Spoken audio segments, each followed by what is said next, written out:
그러니까 지금은 이제 따로따로 인간이 하는 일을 하나하나 분절해가지고 뭐 눈으로 보고 뭐 그 동물 판단하는 것만 따로 한다든지 네. 뭐 여기서 이제 길에서 자동차, 사람 이거 판단하는 것만 따로 한다든지 혹은 음성 듣고 텍스트로 만드는 것만 따로 한다든지 따로따로 하는 거는 그 각 태스크에서는 인간보다 더 잘해요. 인공지능 이미 그 보면은 그 재밌는 것들이 있어요. 그 벤치마크 사이트라는 그런 사이트들이 있어요. 근데 거기 가면은 항상 보면은 여기 그 휴먼이라고 해가지고 휴먼 애큐러시 뭐 이렇게 해가지고 딱 이렇게 선이 있어요. 그 대부분 가보면은 인공지능이 다 넘어 있어요. 한 몇 년 전부터. 그러니까 각 태스크에서는 사람보다 이제 인공지능이 잘하기 시작했다. 근데 그러면 인공지능 못하는 게 뭐냐? 종합하는 태스크. 그러니까 자율주행도 지금 넘어서지 못하고 있는 게 뭐냐면은 이제 테슬라의 자율주행차가 그 자동차랑 사람이랑 뭐 여러 가지 뭐 신호 뭐 표지판 이런 것들을 오브젝트들은 잘 되게 빨리 정확하게 인식을 하거든요. 근데 그렇게 인식했을 때 어떻게 내가 의사결정할 거냐 이 부분은 지금 못해요, 인공지능으로. 그거는 다 규칙 기반이에요. 그냥 저기 예를 들면 뭐 앞에 찻길인데 그러니까 찻길 뭐 도로도 인식하거든요. 찻길인데 거기에 사람이 디텍트 됐다. 그럼 브레이크를 밟아라. 이렇게 그냥 규칙을 적어 놓은 거지. 그거를 내가 종합적으로 판단해가지고 지금 상황에서는 뭐 속도를 뭐 좀 미리 줄였다가 뭐 아니면은 지금 피하기 늦었으니까 지금 핸들을 꺾어야 되고 이제 이런 것들을 판단해서 하는 게 아니라는 거예요. 그런 부분들은 사실은 뭐 인공지능 하는 사람들의 약간 꿈이라고 해야 되나? 이런 단어가 있어요, 개념 중에. AGI라는 개념이 있거든요. Artificial General Intelligence라고 하는 근데 그거 한국말로 하면은 범용 인공지능이라고 해야 되나? 그러니까 뭐냐면은 제가 아까 사람이 궁극의 범용적인 머신이라고 했잖아요. 그러니까 그런 뜻이죠. 인공신경만 하나가 인공뇌 하나가 범용적으로 다 할 수 있는 거죠. 그러니까 내가 눈으로도 보고 소리도 듣고 판단도 하고 이제 동작까지 하면 더 좋겠죠. 로봇에 달아가지고 이런 거를 이제 범용 인공지능이라고 하는 분야라고 하고 요구에 사실은 지금 인공지능 하는 사람들의 많은 사람들의 꿈인데 이거는 한번 이제 더 브레이크스루가 있어야 가능하지 않을까. 네. 네, 좋습니다. 그러면은 이제 작가님께서 보실 때 지금 이제 그 현재 한 1억 정도가 있으시면 네. 굉장히 실용적인 질문인데 그 AI 산업에 투자한다고 했을 때 네. 좀 어떤 기업들이 투자를 하시겠어요? 네. 저는 이제 그 기업의 재무 가치나 이제 앞으로의 그 지금 주가가 높은지 낮은지 이런 거 판단하는 건 좀 약해요. 그래가지고 그냥 기술로만 그러니까 전제를 그렇게 하고 갈게요. 저의 기술력만 가지고 내가 이제 1억을 가지고 투자를 한다라고 네. 하면은 일단 국외에서는 무조건 구글이죠. 왜냐하면은 저는 지금 이제 인공지능도 제일 잘하는 회사가 구글이고 그러니까 앞으로 시간이 많이 지났을 때 제가 아까 계속 말한 그 다음 브레이크스루 다음 돌파를 만들어낼 수 있는 확률이 제일 높은 기업도 구글이라고 보고 있어요. 그래서 지금 있는 기술로 가지고 가치를 제일 많이 창출할 수 있는 것도 구글일 가능성이 높고 그 다음에 이제 진짜 지금은 꿈만 같은 일이지만은 AGI라고 하는 그 범용 인공지능이라고 하는 그 다음 돌파가 이루어지고 나면은 그때는 진짜 밸류가 상상할 수 없을 거거든요. 그 가치는 진짜 그 사람들이 인공지능 하면은 생각하는 그 어마무시한 가치 그거는 이제 결국에 그 범용 인공지능이 만들어져야지 본격적으로 올 거거든요. 근데 그렇게 생각하면은 당연히 구글에 투자를 하는 거죠. 그렇구나. 네. 근데 이제 지금 구글이 비싼지 싼지는 전 잘 몰라요. 네, 그거는 꼭 그리고 인공지능만 가지고 구글 가치 정해지는 건 아니잖아요. 지금 구글은 이제 다른 재무적인 요인이나 다른 사업들도 다 가지고 이제 가치가 측정이 된 거니까 그렇게 생각하고 국내에서는 당연히 저는 삼성전자나 네이버. 그래요. 네, AI만 보면 삼성전자가 아까 뭐 그 자료에서 보셨듯이 그 AI 리서치 랭킹에서도 이제 충분히 글로벌 경쟁력이 있는 기업에 들어가 있고 그리고 또 삼성전자 강점이라고 보는 거는 이제 그 제품이 있잖아요. 그러니까 AI를 만들었을 때 그거를 어디다가 써서 거기서 성과를 내고 어디서 가치를 창출할 거냐라고 했을 때 일단 삼성전자 유리해요. 왜냐면 자체적으로 디바이스가 있잖아요. 스마트폰에다가 넣으면 되거든요. 스마트폰에 넣어서 서비스 하면 되거든요. 그러니까 당장 그 AI를 만들었을 때 그 서비스로 그 서비스 자체로 돈을 벌지 못해도 그게 간접적으로 이제 스마트폰 판매에 도움이 되는 방향으로 이렇게 해서 계속 트라이 할 수 있다는 거죠. 가전에도 들어가나요? 가전에 들어가죠, 당연히. 그럼 그게 유리하죠. 어. 그리고 또 하나 저는 봐야 된다고 생각하는 게 이거는 삼성전자가 구글보다 더 강점이 될 수 있다고 생각하는 거는 이제 반도체 같이 하는 거 있죠. 네. 반도체를 같이 하고 그러니까 이런 건데 자기들이 AI가 필요해서 만들잖아요. 근데 만들다 보니까 야, 지금 있는 그 칩 가지고 잘 안 돼. 이거 가지고는 도저히 이거 뭐 스마트폰에다가 넣을 수 없을 것 같아. 그러면은 이제 야 이거 스마트폰에다가 넣을 수 있는 어떤 칩 없나 이렇게 볼 거 아니에요. 근데 이제 다른 데들은 그런 칩이 나올 때까지 기다려야 되거든요. 그렇잖아요. 근데 삼성전자는 직접 만들면 되죠. 자기들이 필요한 거, 자기들이 AI 만들면서 필요한 것들을 구체적으로 기획해가지고 그거를 만들면 되니까 당연히 유리하다고 생각해요. 근데 이제 그 삼성전자가 지금 그 넥스트 스텝으로 보고 있는 그 PIM 같은 것도 PIM 같은 걔도 되게 챌린지하긴 하거든요. 그러니까 되기만 하면은 그게 이제 인공지능 프로세싱이 지금 가지고 있는 약점들을 상당히 많이 보완할 수 있는 애거든요. 얘가 이제 지금 기존의 컴퓨터는 CPU가 중심이잖아요. 연산장치 CPU 중심인데 이제 CPU로 할 때 지금 인공지능이 약한 부분이 뭐냐면은 인공지능은 굉장히 많은 데이터 쓰거든요. 기존의 CPU 위주로 연산할 때는 대부분 그냥 비트 이제 그 스트링 그러니까 텍스트 주고받고 막 이런 거라 그거를 이제 빨리 처리하는 게 훨씬 중요했거든요. 계산을 빨리 처리하는 게 훨씬 중요했는데 지금 이제 인공지능 같은 경우는 다루는 데이터가 엄청 커요. 이제 이미지, 그 영상 이렇게 되잖아요. 그러면은 그 데이터 자체가 엄청 큰데 연산 자체는 되게 단순하거든요. 인공지능은 또 연산은 그냥 그 더하기 곱하기 막 이런 것만 하면 되는 거예요. 뭐 복잡한 수식을 연산하거나 이런 일이 없단 말이에요. 근데 대량으로 해야 되는 거죠. 그러다 보니까 지금은 연산에 문제가 생기는 게 아니라 병목이 어디 생기냐면은 통신에 생겨요. 그 통신이 그 외부랑 통신하는 게 아니라 기기 내부에서 어디서 구체적으로 통신하냐면은 이게 CPU가 연산하기 위해서는 그 데이터를 램에다 올렸다가 램에서 가져와가지고 연산하고 다시 램에다 반환하고 막 이런 작업을 요 사이에서 왔다 갔다 해야 되는데 이게 너무 비효율적인 거예요. 그러니까 이제 삼성전자 같은 경우에는 메모리 강자잖아요. 그러니까 메모리에다가 간단한 연산할 수 있는 거. 그러니까 CPU를 아예 붙이겠다는 그런 의미가 아니에요. 그러니까 지금 인공지능에 들어가는 간단한 연산들이 있거든요. 더하기 곱하기. 그냥 이것만 반복적으로 잘할 수 있는 애들을 그냥 붙이는 거예요. 그러면은 이제 얘가 메모리에서 CPU 왔다 갔다 하는 게 시간이 오래 걸릴 거를 그냥 여기서 다 연산한 다음에 그 연산 결과만 CPU로 보내줘가지고 최종적으로 연산 처리를 한다. 이제 이런 식으로 가는 거죠. 이렇게 하면은 지금 너무 무거워가지고 쓰기 힘든 인공지능들도 이제 앞으로 상용화해서 쓸 수 있게 될 수 있다라는 이런 가설인 거죠. 네. 그래서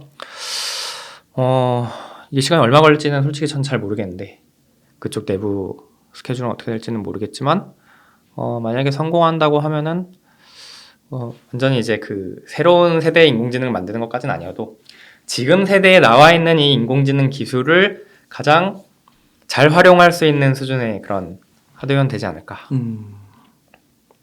좋습니다. 네이버는 좀 어때요? 네이버는 인공지능 연구를 되게 잘 해요. 연구 조직도 굉장히 크게 세팅을 했었고 실제로 논문 나오는 것들을 보면은 실제 실력이 있다. 여기 이제 인공지능 진짜 잘하는 사람들이 모여 있다. 그러니까 좋은 사람들이 모여 있다. 이제 이런 인식을 받고 있고 그 네이버도 사실은 강점이 있어요. 왜냐면 서비스가 있으니까. 네이버는 사실은 구글이랑 비슷한 강점이 있는 거죠. 그러니까 구글이랑 비슷하게 우리나라에서는 이제 그런 비슷한 강점을 누리는 회사고 그리고 연구도 꽤 열심히 하고 있고 근데 이제 네이버가 추진하고 있는 그 하이퍼클로바라고 하는 그 거기 중점 두고 있는데 그 하이퍼클로바 기획이 이제 상용 단계까지 연착할지가 전 되게 중요한 것 같아요. 그게 왜냐면은 GPT 같은 거거든요. 초거대 언어신경망이라고 하고 요즘 이제 외국에서는 그 용어가 지금 잘 정립이 안 됐다가 최근에는 파운데이션 모델이라는 표현을 많이 쓰고 있어요. 그러니까 이제 기반 모델이라는 거고 얘도 추구하는 거는 사실 범용 인공지능을 만들고자 하는 거에 가까워요. 그래서 이 언어 모델, 초거대 언어 모델이 추구하는 게 그 언어와 관련된 거는 그냥 이 모델 하나로 다 하자. 그러니까 언어를 이해하고 언어를 생성하고 이런 거 다 하자는 건데 근데 이제 크게 두 가지 문제가 있어요. 하나는 이게 진짜 개념 이해하는 게 맞냐.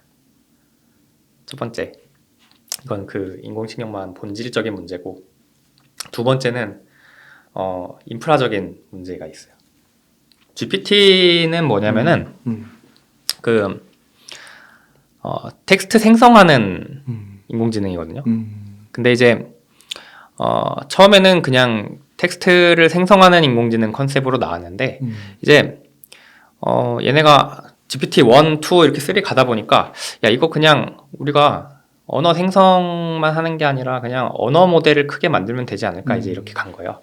그래가지고 얘들이 어떻게 하냐면은 그냥 야 최대한 크게 아무튼 사람의 뇌만큼 크게 한번 만들어보자 목표를 가지고 점점 크게 그 인공지능만 만든 다음에 그 다음에 두 번째는 야 현존하는 텍스트 데이터를 다 때려 박아보자. 얘한테 다 학습을 시켜보자. 그러니까 그건 뭐냐면은 그냥 진짜 세상에 존재하는 모든 책을 다 사가지고 읽어라 이런 거랑 똑같은 거예요. 사람한테 그냥 읽어. 야 이게 무슨 뜻인지 몰라도 돼 그냥 읽어.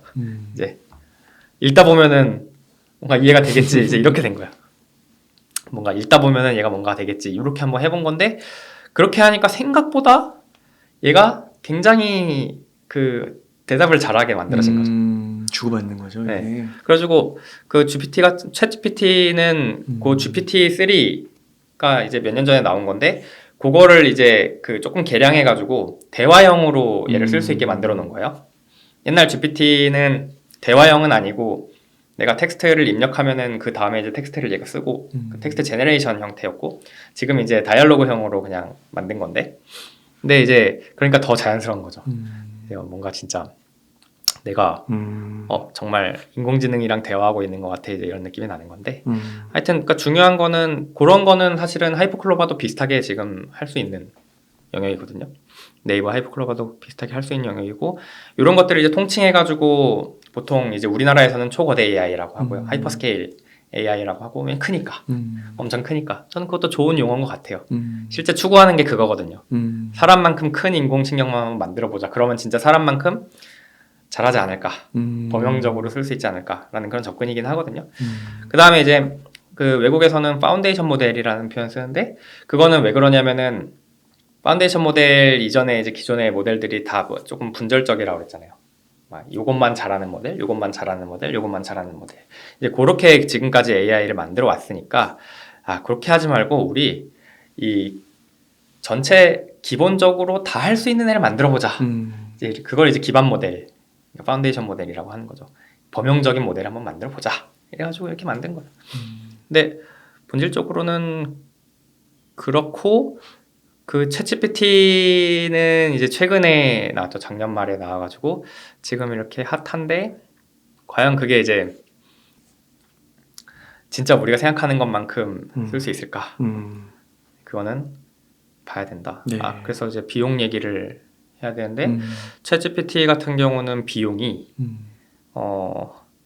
한 달에 한 300만 달러? 300만 달러 정도 든다고 지금 추산하고 있고 그렇게 주고받는 데 있어서 그걸 그 AI를 서버를 운용하는데 네, 근데 이제 그 300만 달러라고 하는 그 비용 추산도 정확한 게 아닐 수 있는 게 왜냐면 그건 사용량에 따라 달라질 거 아니에요. 그렇죠. 사용량 많아지면 늘어날 수 있는 수치잖아요. 좀 더 정확한 거는 그 오픈 AI CEO가 얘기한 게 트위터에서 얘기한 게 한 번 채팅 주고받는데 몇 센트 정도가 든다. 그러니까 몇백 원 정도가 든다. 그걸 테슬라의 일론 머스크가 물어본 거예요. 물어본 거예요 트위터에서. 그 인공지능을 만든 사람한테 그거 비용 얼마 드니 이제 이렇게 물어본 거죠. 그랬더니 채팅 한 번에 한 몇 센트 정도 쓰는데 그래서 이거 그 좀 비용을 줄일 수 있는 방법이 없는지 지금 뭐 연구를 하고 있어 뭐 이런 식으로 이제 얘기를 하는 거죠. 근데 비용이 큰 거죠. 큰 거죠. 네. 왜냐면 그 몇 센트라는 게 그 음. 채팅 한 번이잖아요. 옛날 저희 문자 주고받을 때 30원인가 20원인가 그렇죠, 됐잖아요. 그렇죠. 네, 그보다 비싼 거예요, 심지어. 그래서 어. 근데 얘랑 이제 대화 한 번 하려면은 최소한 10번은 왔다 갔다 해야 되잖아요. 음. 대화 한 번 하려면. 그렇죠, 그렇죠. 그러면 그거를 돈 주고 쓸 사람은 없을 거라는 거죠. 그걸 돈 주고는 못 쓸 거고. 그러면 이걸 가지고 뭐 그냥 뭐 우리는 운영 비용을 많이 쓰더라도 그냥 서비스를 해야겠어라고 하면은 그냥 자기 돈 태우면서 하겠다라고 하면은 뭐 할 수는 있겠지만 그런 게 아니라 이걸로 진짜 돈을 벌어야 되겠다라고 하면은 비용보다 더 많은 그렇죠. 그 돈을 내야지 유저가 그랬을 그렇죠. 수 있는 거죠. 그럼 제가 봤을 때 근데 그거 대화 한 번 하려고 유저들이 저는 몇십 원도 잘 안 쓸 것 같거든요. 그렇죠. 지금 뭐 몇십 다 원이라고 카톡은 뭐 사람이랑 다 무료인데 그니까요. 그걸 네, 그게 하나 문제가 있고 또 이게 또 거기랑 연관지어 있는 건데 얘가 이제 한 번 이게 너무 크다 보니까 어떤 문제가 있냐면은 학습 한 번 하는데 너무 또 많은 자원이 필요하고 시간이 오래 걸려요. 이제 그러니까 어떤 문제가 있냐면은 이제 그 지식은 계속 업데이트 되잖아요. 근데 얘가 지금 어느 시점에 2022년 12월 31일 기준으로 그 전까지 나온 모든 지식을 학습을 했잖아요. 한번 했잖아요. 몇 개월 걸려서 학습을 했단 말이에요. 그러면은 이제 1년이 지나면은 2023년 12월 31일에는 1년 동안 지식이 쌓이잖아요. 사실 1년까지 갈 것도 없이 하루하루 지식이 엄청나게 많이 새로 생기잖아요. 그리고 예를 들면은 상황이 막 바뀌잖아요. 예를 들면 지금은 우크라이나랑 러시아랑 전쟁하고 있지만 뭐 예를 들면은 몇 개월 지났는데 종전을 할 수도 있잖아요. 그렇죠. 종전할 수도 있는데 그러면은 얘는 지금 학습한 게 그 전 거잖아요. 다. 얘는 이 종전한 거를 모른단 말이에요. 그러면은 이걸 업데이트 시켜주고 싶으면 학습을 해야 되는데 여기서 이제 지금 인공지능의 한계가 드러납니다. 뭐냐면은 지금 인공지능은 사람처럼 새로운 정보만 추가로 습득하는 게 안 돼요. 그거 굉장히 큰 약점이에요. 그러니까 새로운 정보만 추가로 습득하는 게 사람은 그냥 당연하잖아요. 내가 예를 들면은 오늘 새로 뉴스를 봤다고 해서 예전에 내가 기억하고 있던 게 막 뭐 지식이 없어지고 지식이 왜곡되고 이러지 않거든요. 그러니까 내가 가지고 있는 지식에다가 추가로 지식을 더하는 거죠. 근데 지금 인공신경망들은 새로운 지식만 학습하잖아요. 그럼 기존에 있는 지식이 이제 망가집니다. 그 기존에 있는 거를 잘 못해요. 얘가 못하게 돼요. 새로운 것만 잘하게 되고. 그렇구나. 그래서 어떻게 하냐면은 기존에 있는 그 데이터에다가 새로운 데이터를 애드해가지고 다시 학습을 돌리는 거죠. 시간 또 엄청 걸리네. 그럼 또 엄청 걸리는 거죠. 자원도 엄청 많이 써야 되고. 근데 그거를 그래서 이제 막 요즘 기사 나오잖아요. 챗GPT가 뭐 검색을 대체하는 거 아니냐. 저는 일부 그럴 수 있다고 생각해요. 뭐 어떤 거냐면은 이미 정해진 역사적 사실 같은 거, 예를 들면 위키 같은 거 있잖아요. 위키 같은 거에 정리돼 있는 그런 사실들을 이미 얘가 학습했을 테니까 그런 거에 대해서 물어보면은 대답 잘하겠죠. 검색보다 훨씬 편할 거예요. 그런 거는. 왜냐면은 검색은 내가 검색어도 생각해야 되고 검색어 어떻게 해야지 잘 나올까 생각해야 되고 검색한 다음에 데이터 쭉 나오면은 그 중에서 내가 원하는 거 선택해서 들어가야 되는데 얘는 그냥 알려주잖아요. 그러니까 뭐 예를 들면은 뭐 이순신 장군이 전사한 전투가 뭐야 뭐 이런 거 물어보면은 챗GPT가 훨씬 편할 거예요. 찾기가. 근데 얘의 치명적인 약점이 정보 업데이트가 실시간으로 될 수 없다라는 거. 그래서 그거를 제가 봤을 때는 이거 한 몇 개월만 지나도 막 정보가 업데이트 안 돼가지고 막 얘한테 물어봤는데 제대로 안 나오고 막 이런 일들이 막 벌어질 거예요 이제. 소비자 불만이 많겠네요. 네, 그러면은 실제로 얘가 검색 엔진으로서의 기능을 한 반만 수행할 수 있는 거죠. 이미 확정된 지식에 대한 거는 잘할 수 있다. 구글보다 잘할 수 있죠. 그런 측면에서 보면은 지금 구글이 막 긴장하고 막 그 내부적으로 막 비상 걸리고 이런 것도 저는 이해는 가요. 근데 이제 그 여전히 사람들이 이런 검색 엔진 같은 플랫폼 이용하는 주 목적 중에 하나가 새로운 정보들 계속 습득하는 건데 최신 정보들 그런 쪽에서는 이제 굉장히 약점이 있을 거다. 저는 완전히 대체하는 거는 아닌 것 같다. 그러니까 이 인공지능이 화두가 많이 되고 있고 또 많이 왔고 브레이크스루도 뭐 몇 단계는 이렇게 왔지만 또 앞으로 가야 할 길도 네. 많이 남아 있네요. 네. 그래서 또 대표님 같은 분들이 벤처 하셔가지고 네. 벤처 정신으로 브레이크스루를 또 만들어내셔야 되는 거고. 네. 네. 그러면은 해외 구글, 국내에는 삼성전자, 네이버 한 이 정도만 생각하면 될까요? 뭐 제가 음. 뭐 한국 사람이라 한국만 2개 얘기한 것 같아서 죄송한데 이제 사실 왜냐면은 해외에서는 구글이 너무 압도적이고 전 네. 세계적으로. 네. 그래서 이제 그 외에는 그 잘하고 있는 회사들 메타, 아마존 다 잘하고 있어요. 그 다음에 이제 각 자기 분야에서 잘하고 있는 거 이제 애플이랑 테슬라 그런 식으로. 잘하고 있고. 네. 그래서 그렇게 보시면 될 것 같고. 그러니까 범용적인 인공지능 조금 이제 범용성 있게 인공지능 연구하는 기업들이 이제 구글, 메타, 아마존이라고 보시면 되고 자기 분야에서 좀 전문적으로 그러니까 애플은 이제 전자제품 쪽에 테슬라는 이제 전기차 쪽에서 그쪽에서 이제 그 도메인에 좀 더 최적화돼서 잘 만들고 있는 회사들이라고 보시면 되고 그런 거 해서 잘 보시면 될 것 같아요. 그 투자 쪽에서 이런 주장들도 있거든요. 일부 예를 들면 빅테크들 네. 뭐 구글이나 메타나 마이크로소프트 이런 애들이 주가 흐름이 좋지 못한데 네, 그 이유가 뭐냐면 이들이 속해 있는 산업은 이미 성숙이 됐다는 거예요. 그렇죠. 네. 근데 이제 그렇기 때문에 얘네들은 더 이상의 미래가 없고 성장이 없기 때문에 뭐 밸류에이션도 이 정도가 적당하다 하는데 만약에 이 인공지능 분야가 더해져서 이 분야에서 이 애들이 이제 산업을 막 키우게 되고 그 안에 성장하게 되면 기업의 그런 새로운 성장 동력으로서 이 기업들을 끌고 나갈 게 충분하다고 보시는 건가요?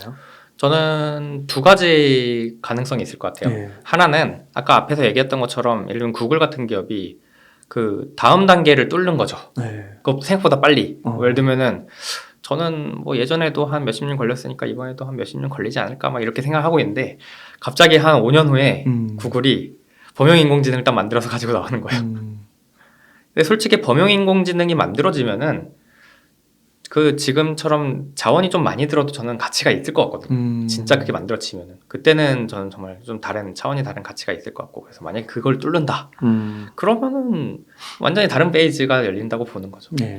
두 번째는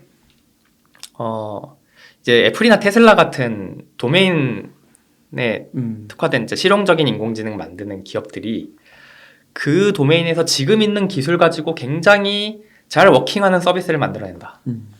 그러니까 자율주행 쪽에서 이제 지금 있는 기술 수준으로 자율주행이 상당히 쓸만하게 나온다.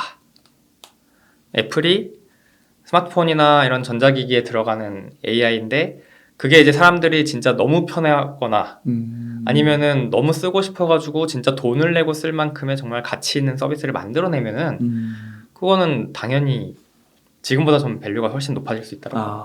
그렇게 보시는 거군요. 네. 그 두 가지가 가능할 것 같아요. 아예 브레이크스루를 만들거나 아니면은 좀 실용적으로 지금 있는 기술 가지고 진짜 소비자들한테 가치 있는 서비스를 만들거나 인공지능으로. 그 대표님께서는 어떻게 하시다 이렇게 인공지능 분야로 매진하게 되신 거예요? 저도 사실은 원래 뭐 인공지능 공부하고 이랬던 거 아니고 저도 원래 물리학 전공을 했었고 근데 이제 그 알파고 때 보면서 그 인공지능에 대해서 조금 관심 가져가지고 좀 공부해보니까 이게 물리학 공부할 때 공부했던 거랑 되게 비슷하더라고요. 그래요? 네, 느낌이 그 필요한 기반 그 지식들이 되게 많이 비슷해가지고 전 재밌더라고요. 물리학 원래 제일 좋아했거든요. 물리학을 좋아했던 것처럼 인공지능도 재밌더라고요. 그래가지고 내가 이걸 해야 되겠다 이렇게 해가지고 해보니까 저는 인공지능이 되게 좋았던 게 뭐였냐면 이제 뭔가 실제로 만들어서 돌아가잖아요. 그러니까 예전에 그 전 회사에 있을 때도 되게 많은 인공지능 엔진들 많이 만들었었거든요. 재밌었어요. 특히 저런 거 되게 재밌었어요. 음성 생성 같은 거 해서 그래가지고 그때 되게 음성 생성을 국내에서 되게 빨리 만들어서 되게 퀄리티 있게 만들었었거든요. 그래서 그 KBS 같은 데서도 이제 방송에 그 활용이 되고 실제로 그 AI 음성으로 방송도 하고 그 다음에 또 재밌었던 게 그 트위치에 음성 도네이션 하는 거를 이제 유튜버들 인기 있는 그 크리에이터들 목소리로 이제 막 도네이션 하는 그런 서비스를 했었거든요. 그런 거 되게 재밌었어요. 그러니까 뭔가 기존에는 그 TTS라고 하면은 되게 딱딱한 막 그 기계 여성 막 이렇게 얘기를 하잖아요. 되게 막 좀 듣기 힘든 막 이런 목소리로 막 되게 부자연스럽게 나왔었는데 지금은 되게 그냥 자연스럽다뿐만 아니라 그 특징이니까 개성. 크리에이터들 되게 그 개성 있는 목소리 있는 사람들 그 목소리 그대로 따라하는 거죠. 그래서 저는 그런 것들 만들면서 실제로 돌아가고 그게 서비스까지 가는 게 되게 재밌었어요. 그래서 앞으로도 뭐 저는 이제 학자가 아니니까 학계에 있는 게 아니니까 이제 인공지능의 다음 브레이크스루를 내가 만들어야겠다 이제 이런 꿈을 꾸고 있는 건 아니에요. 이제 그런 거는 이거를 진짜 그 내 평생의 사명으로 삼고 내가 눈을 감기 전까지는 이걸 한번 만들어 보겠다 이제 이런 정도 각오를 하고 이제 학계로 투신하는 분들이 그 다음 브레이크스루를 준비하시는 것 같고 저는 이제 지금 있는 기술 지금 이미 성숙해 있는 이 딥러닝 기술 가지고 요거 가지고 진짜 그 소비자한테 유저한테 가치가 있는 그런 서비스를 한번 만들어 보고 싶다 이제 이게 제 꿈입니다. 네. 그 제가 이번에 AI 혁명의 미래 책을 쓰면서 그 제일 제가 하고 싶은 얘기는 뭐였냐면은 그 AI 기술에 대해서 좀 보는 눈을 조금 더 그 가지게 하고 싶다. 사람들이 이 책을 읽는 사람들이 제가 그 인공지능 전문 기업에서 있으면서 되게 많은 사람들 만나서 AI에 대해서 이렇게 막 얘기를 해주고 컨설팅 해주고 이렇게 또 기업들을 정말 많이 만났는데 기업에서는 다 AI를 도입하고 싶어 하세요. 어딜 가도 다 되게 작은 기업부터 되게 큰 기업까지 다 우리 AI 한번 도입해보고 싶다 이런 얘기를 하세요. 근데 이제 그분들이 제일 어려워하는 건 뭐냐면은 결국에는 그거예요. 인공지능이 지금 할 수 있는 것과 없는 거가 어디까지인지 바운더리. 그래서 내가 지금 하고 싶은 게 이게 인공지능 할 수 있는 건지 없는 건지. 그 다음에 그걸 인공지능을 하려고 하면은 내가 만들어야 되는 인공지능이 도대체 뭔지. 그래서 제가 아까 얘기했던 것처럼 예를 들면은 이런 거예요. 내가 택배 AI를 만들겠다. 이제 보통 이렇게 생각을 하세요. 나 택배 그 로지스틱 회사인데 이 물류를 최적화할 수 있는 AI를 만들고 싶다. 이제 보통 이렇게 생각하시거든요. 근데 이제 그 단계에서 조금 더 깊이 들어가가지고 예를 들면은 이런 생각을 하는 거죠. 택배 외관 이제 상자 외관 사진을 찍으면 그 사진을 찍어가지고 찌그러진 것 같은 거를 자동으로 식별해가지고 불량 여부 판별하는 이제 이런 AI를 만들겠다. 이렇게 구체적으로 내가 만들고자 하는 그게 이제 저는 AI를 보는 눈에 관련돼 있다고 보거든요. 그래서 저는 이제 제가 뭐 그 기술 쪽에 주로 종사하는 사람이니까 이런 이제 기술 위주로 말씀을 드렸지만 아마 이렇게 AI를 보는 눈을 이 영상 보시는 분들이 기르게 되면은 뭐 투자를 하시는 분들이라면 저보다 더 기업들의 뭐 재무 상태나 앞으로의 이제 사업 계획이나 이런 것들에 대해서 뭐 당연히 더 많은 정보를 가지고 계실 거고 그렇다고 하면은 정말 이 AI 기술을 보는 눈까지 갖추신다고 하면은 저보다 훨씬 더 이제 좋은 기업을 알아보시고 제가 얘기한 뭐 이미 유명해지고 이미 큰 기업들보다도 되게 작고 잘 안 알려져 있는 기업인데 그 기업의 가치를 알아볼 수 있게 되시지 않을까.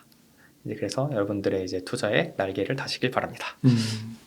네, 그러면 대표님 오늘 인터뷰한 이 정도에서 마무리하도록 하겠습니다. 감사합니다. 이렇게 해서 AI 혁명의 미래의 저자이신 최용섭 저자님을 모시고 이야기를 나눠봤습니다. 긴 시간 동안 유익한 인사이트 많이 나눠주셔서 감사의 말씀드립니다. 오늘 고생 많으셨습니다. 감사합니다.